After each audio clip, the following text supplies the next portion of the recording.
Hey fellas. Well, whether you're into dragons, aliens, zombies, dinosaurs, or superheroes this summer, anyway, the best way you can make yourself heard and tell them what you want to see more of is to vote with your wallet because that is the kind of society we live in this day and age.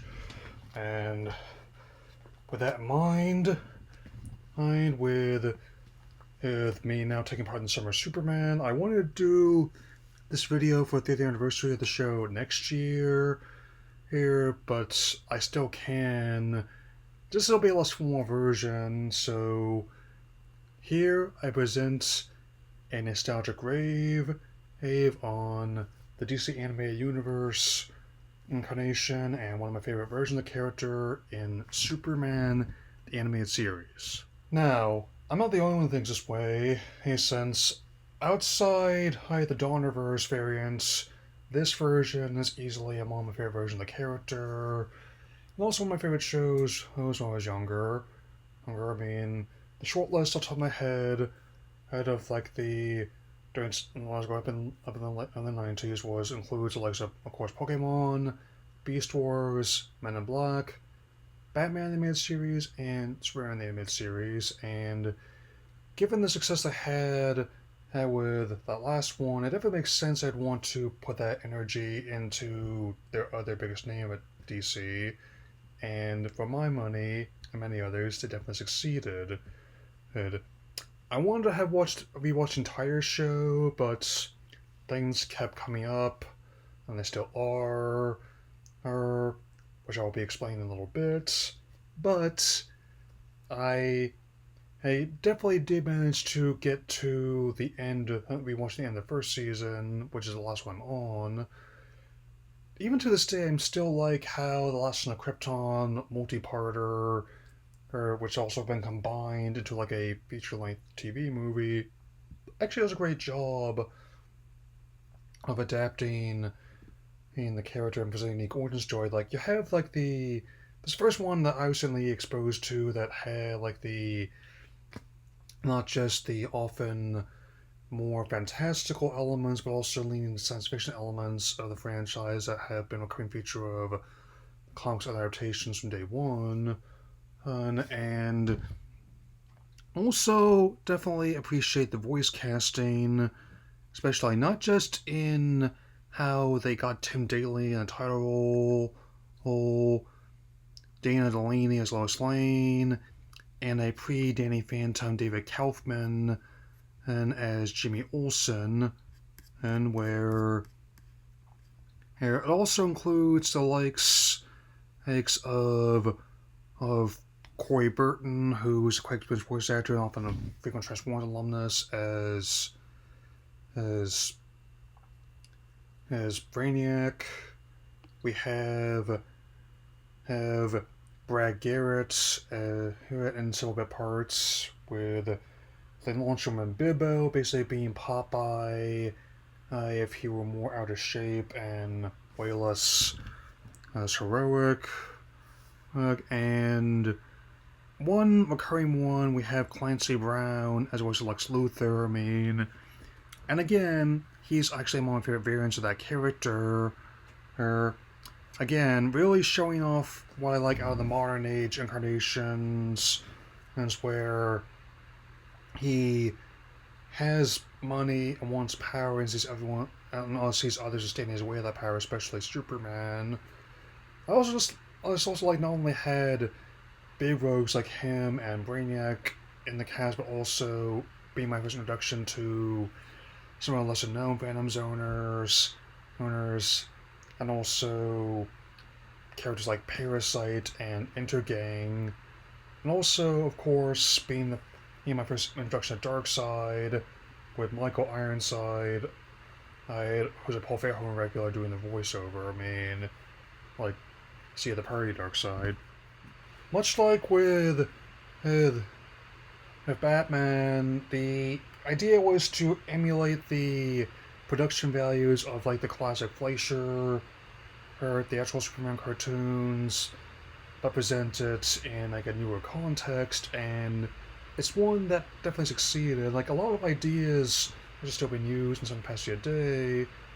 I'll admit, it was kind of interesting how like, rather than the usual red shorts he often has with the rest of his suit being also like a mixture of red, blue, and yellow. It was also depicting a in like the had black shorts in the actual show, even though the merchandise like this Hurricane Premium that I got back in the day, as well as the most visual art had the red shorts. I mean, I guess it was due to the coloring as well as because Justice League Onward depicted him consistently with the red ones. And with that in mind, animation holds up pretty well for the time, especially with the copies I on my Max profile I'm watching to record this video, where we have a lot of animators that actually worked at TMS, and some of the best ones, like how I guess I can also, in a way, have Superman to thank for my burgeoning anime fandom as well. Given how a lot of our directors and animators worked on the show. I mean, I think it goes back before it became cheaper to use South Korea outsourced rather than Japan, and but still, I also again enjoy how not only he did it plant the seeds of crossovers, not only having him, of course, form a reluctant but necessary allyship with Batman, even having like a crossover movie which is later broken up into multiple episodes, but also being in showing variants of the Flash, Aquaman, and even early appearance of the Green Lantern Corps. So, and also again with the Wally West version, a character. And I think one of the biggest deep cuts I had was actually Lobo, and even though both the comic and the very early web cartoon target different demographic than the show did, I think they actually play off each other quite well. In fact, since James Gunn has hinted that if and when a sequel to the reboot should happen, and that it might not be a straightforward sequel, I mean, my first thought would be the main man with Jason Momoa as Lobo. I'm giving you an easy pitch there, James. The show lasted 54 episodes, spanning 4 seasons, and from September 6, 1996, to February 12th, 2000, and even though it's been a while since I've watched the entire season beginning to end, I have seen every episode, and I remember them quite well, which definitely helps with a lot of these being familiar. Like, even though the show ended on a cliffhanger, it would be resolved of like many of the hanging threads in both Justice League and League Unlimited, and for all things considered, they actually did a good job about how I would power scale Clark. I mean, while not every episode has a kryptonite being used in easy outs, my solution is typically involves putting him against, and when he's not fighting gangsters, against an enemy with roughly equal or greater strength, and him having to use his wit, and in many cases his investigative reporting skills at Daily Planet, alongside Lois and Jimmy, to find out what's going on. Even talking about Lesson of Krypton, one of the most interesting parts about any origin story is like finding out how all this works. With him, even like a unique spin on the whole, now that you know it's how you know it all. And bottom line, it's definitely a show that I cannot recommend enough at all, personally. And it's definitely one that's really worth revisiting before or you go see the reboot.